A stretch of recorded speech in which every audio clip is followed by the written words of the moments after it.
Il Nord da solo può ambire al massimo a fare il terzista di lusso alla Germania. Così al meeting di Rimini Adriano Giannola, presidente dell'Associazione per lo sviluppo dell'industria del Mezzogiorno, che attacca l'autonomia chiesta dai governatori di Veneto, Lombardia ed Emilia-Romagna, prevedendo, in caso di vittoria elettorale leghista, una più virulenta ripresa di queste richieste senza mediazioni. Torneranno alla carica, se vincenti, più aggressivi e più forti, dice, con Salvini ancor più dipendente dai governatori. Prendo atto che parla dell'autonomia della Sicilia, non mi risulta che al nord le autonomie funzionino male, ma non parlo solo di quelle italiane, ma parlo di quello che è l'autonomia tedesca piuttosto che in altre comunità.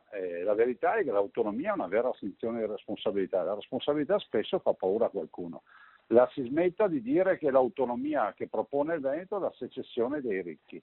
La verità è che è un'assunzione di responsabilità e anche la volontà di non sprecare più, visto e considerato che in questo paese, l'Italia, si sprecano ogni anno 30 miliardi di euro di sprechi nelle pubbliche amministrazioni. Autonomia che darebbe ossigeno al Veneto anche nel delicato settore della sanità. La NAO, il principale sindacato dei medici, ha deciso di impugnare la delibera con cui la Regione ha autorizzato l'impiego negli ospedali di laureati in medicina privi di specializzazione per far fronte alla carenza di professionisti, 1.300 a livello locale e 56.000 sul territorio nazionale.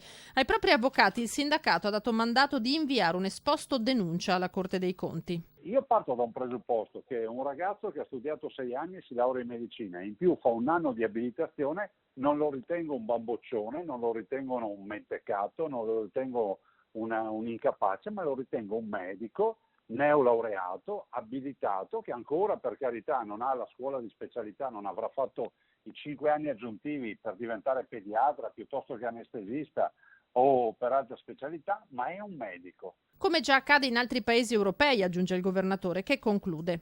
Prendiamo atto ancora una volta del fatto che c'è qualcuno che ricorre contro le nostre delibere, leggeremo le motivazioni, è un diritto ricorrere contro le delibere della Regione del Veneto e le delibere degli enti e dopodiché ovviamente difenderemo la nostra delibera.